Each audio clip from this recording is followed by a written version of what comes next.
Hi, my name is Cash. I'm doing this video tutorial mainly for my Skype students that they've been requesting this tutorial for a while. There's lots of tutorials out there. This is a Surya Namaskar A that I teach at my Hatha level A and B, level 1 and 2 in the other hand. And the reason that I'm offering this, it came to my attention in lots of my classes when I'm joining the classes or observing other yogis and yoginis practices, that they have some lower back compression problems. In my observation, when people they jump back from the front of the mat to the plank, and they end up because their core is not engaged and is not tuned enough.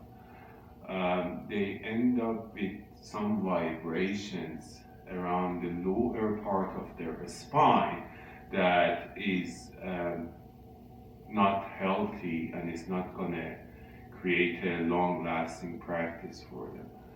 So I decided by again, the request of my students to do this tutorial. I don't like to be in front of cameras talking. So I'm going to use the term yogi hands. Yogi hands are fingers wide open. Then you have the crease of your wrist parallel to the front of the mat, to the top of the mat. You imagine a line coming from the point between the space between your pointy and peace finger, and these two lines are going to be parallel. The hands are going to be outer shoulder distance apart. Then I'm going to use a yogi feet term. Yogi feet. Yogi feet means that you lift your inner arch up while you're pressing your big thumb knuckle firmly to the mat. Imagine you have a berry underneath your inner arch and you don't want to squish the berry. So basically your feet, they don't crush inward. So I'm going to just cue the inhale and exhales for this practice, and hope you enjoy it and you have a very long-lasting yoga practice. So let's do this.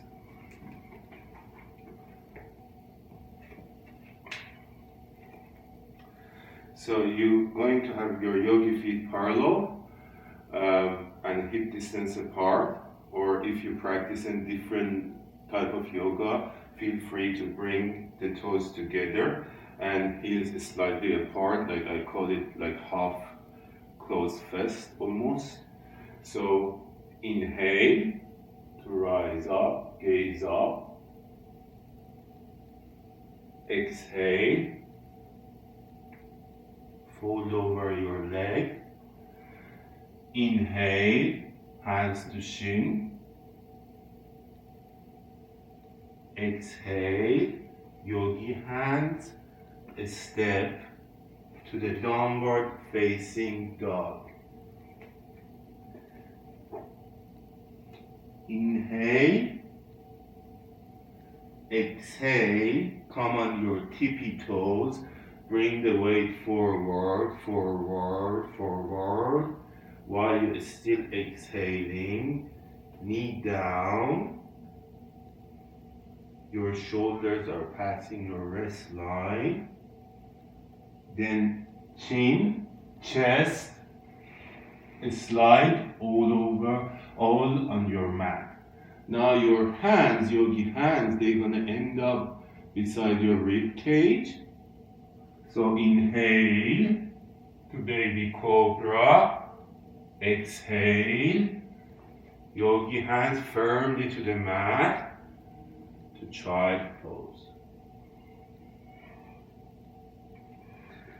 Inhale, tuck your toes under to downward facing dog. Yogi hands, still yogi feet. Doesn't matter if your heels are not touching the ground, but make sure that you roll your triceps towards the back of the room, biceps towards the front of the room, while you're pressing your thumb and index finger firmly to your mat. So inhale to stay, exhale to stay, inhale to stay, exhale to stay, inhale to stay. While you're exhaling, step to the front of the mat. Your feet, yogi feet, end up between your hands. Inhale, hands to shin. Exhale, fold over your legs. Inhale to rise up, gaze up. Exhale, hands to pray. Hands beside your hip, palms facing to the front of the mat. And this was the Surya Namaskar A that I wanted to show you. So when we were doing the Chaturanga, like the Hatha style Chaturanga that I recommend, if you have lower compression problem, lower back compression problem, was the hip was always elevated, and then you slide yourself on the mat, and we didn't do a jump back, basically we step to downward facing dog. I hope you enjoy it. Be kind to yourself and each other. Namaste.